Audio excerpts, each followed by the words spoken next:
All right, first of all, appreciate y'all being here, making the trip. Everybody that covers us. This is a huge win.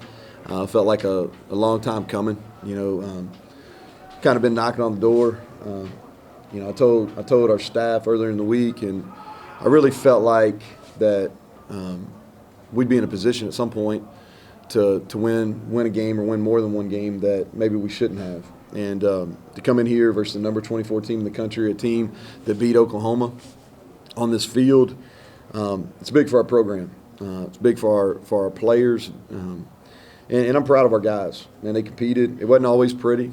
It's kind of what we are right now. But they believed the whole time. That was our message to them. Believing, being a man who's accountable. Thought they did those things today. Really proud of our staff. Thought we had a good plan in all three phases. Defensively, forced two takeaways. I thought we tackled really well in space, maybe the best we've done all season. We pressured the quarterback. We didn't always get him down, but he had to move and get out of the pocket. And then second half, after the first drive, we played big, and really excited for Akeem Bailey, a guy that's since we came in here in January, he's really tried to do everything right. And so I think it was fitting for him in this win to make the play that kind of capped it off. Offensively, 0 turnovers. We ran the ball better, which if you look at the stats, we took some negative runs there in the second half, but I thought we really kept them off balance in the first half. I thought Daggy managed the game well. Thought he was under control. He moved in the pocket, and when he moved in the pocket, he made some big plays, obviously the touchdown in the second half. And then special teams, really the formula since I've been here, since January, I've been telling everybody it's turnover margin, it's special teams, and being able to run the ball and stop the run. Well, we didn't run the ball great, but it was better. It was an improvement on what we have been doing.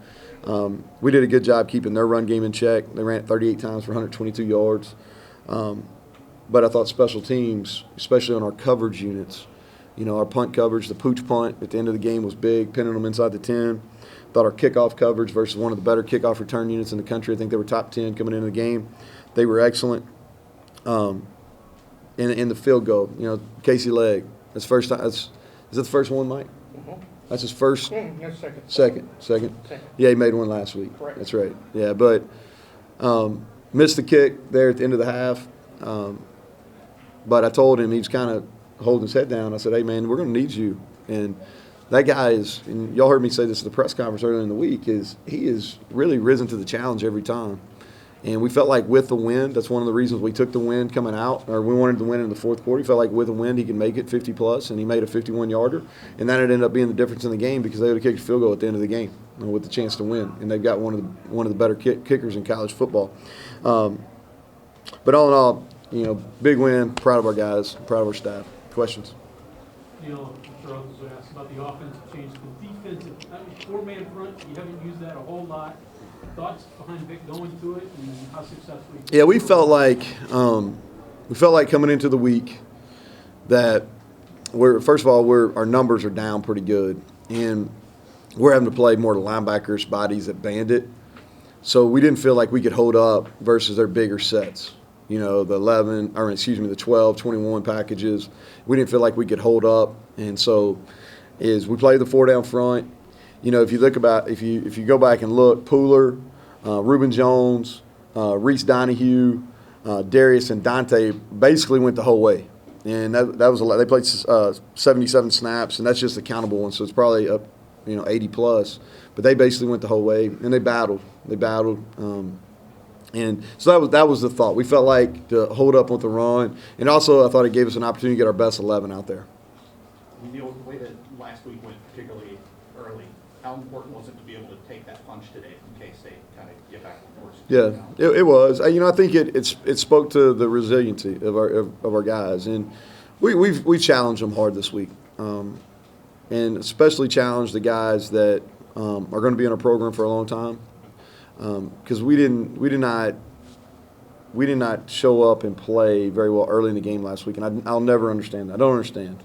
You know, it's not baseball where you play all these games. It's not basketball where you play all these games. You get 12 opportunities. So to no show for a quarter of a game, I don't understand. I'll never understand that. So so we challenged our guys and talked about being accountable and what the expectations are and what the standards are of this program.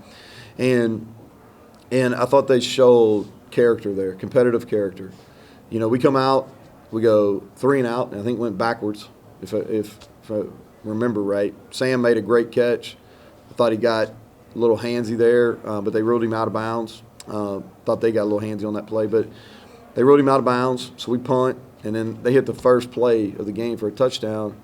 And then I think we came back and went in for a touchdown, correct? And so I thought that showed, hey, I knew once we did that, this was going to be a battle. We were going to be in this game for the fourth quarter, and that's been our goal all year, is get these games in the fourth quarter and let's see what happens. And we've done that with the exception of 2, all right? And this one we finally came out on top. When did you make the switch at quarterback, and how did the discussion go with both of those guys? Yeah, so we basically decided on a week ago, we basically went 60-40 reps. Kendall got 60 of it, and Day you went 40, and we basically flipped that in this game and this week. So we made the decision on Tuesday we're going to flip that. Wanted to see how it goes. Wanted to see how it would go during the week. That's why we didn't make an announcement or anything. Day you handled the week really well. And so, you know, Austin obviously disappointed. And y'all have heard me say this, and it wasn't me just taking up for him. It was the truth. Is our struggles offensively haven't been because of him. You know, he may not have played as well as he can, but he hadn't played poorly.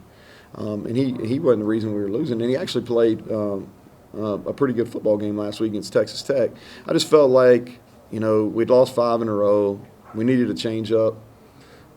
Jared had practiced well. And so we made the decision, and Austin was disappointed. And I get it. And I feel for him because, you know, he transferred here with the expectation, you know, with the hope and expectation he was going to win the job, and he won the job. We haven't performed necessarily great around him. He can play better as well. But Jarrett came in, prepared himself all week, and I thought he was under control. And there's the other thing, too. He's probably played more football games than anybody on our offense, maybe outside of Colton McKivett. So it wasn't like, you know, I knew he'd be able to handle the environment. How do you think he played? Huh? How do you think Jared played? It's hard on a quarterback.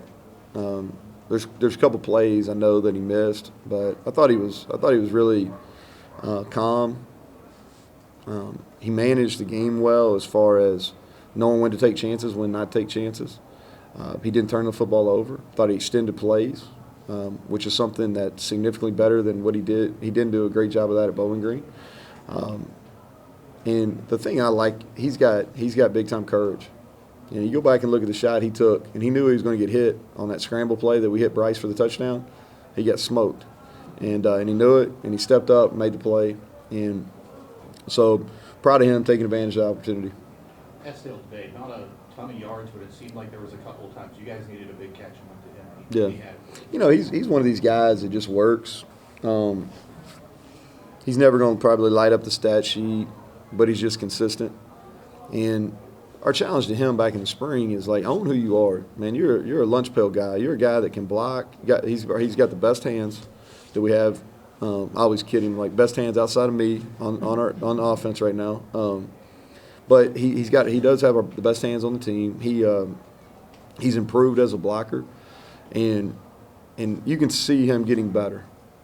And so credit to him, and he did. He made some timely plays today for sure. 3rd and 21 playbook is time limited. Talk about what happened there and Bryce being on the field to make that. Yeah, so Bryce got banged up a little bit early in the game, so he's been playing about, you know, half and half with Ali over there at our ex-receiver position. But he got banged up, I think, on the first punt of the game, and so he was really limited. They worked on him at halftime. He came out and he played in the second half. And like I said, I thought Jared did a good job extending the play. And we did some better things on offense. We made some, and you probably couldn't, I don't know if you could tell watching, but we made some errors, just mental errors in the last 2 drives where guys went the wrong way and it killed drives. But we were able to defense made us right. What were your thoughts when the last Kansas State pass was in the air? Well, the guy was open. You know, he was open. I think we got some pressure on him. It's a route that we've had trouble with, you know, in the past, you know, not only here but at Troy. And so they got us in a good look. They made a good call, and the ball just hung up, and Bailey went in and made the play. You know, I don't know, my initial thoughts when the ball was in the air, because I saw him, you know, the ball was going to, was it going to 83? Sean, I think so, yeah. And I knew that would be their kind of guy they would go to. So I saw him break free, and I'm happy we made it. There's been a lot this year that hadn't gone our way, all right? So let me say that. We were due. Coach, can you talk about a little bit more about your defense and holding, and Skylar Thompson throwing 2 interceptions and then only holding K-State to 7 points in the second half? What were some of those keys? Yeah, well, I think that we were able to limit their run game, and I don't think that this is a team that wants to throw the ball 39 times. And they probably called closer to 45 pass plays. And we came in the game with our intention was to try to make them throw the ball. Not because I think Skylar Thompson is a really good player, just because we didn't think that was what they were built to do. Now I think they've got a couple wideouts that are really talented, but we wanted to make them throw the ball. They did. They were effective, but as we know, because we have to be a team that throws the ball, there's some bad things that can happen when you have to lean on the passing game.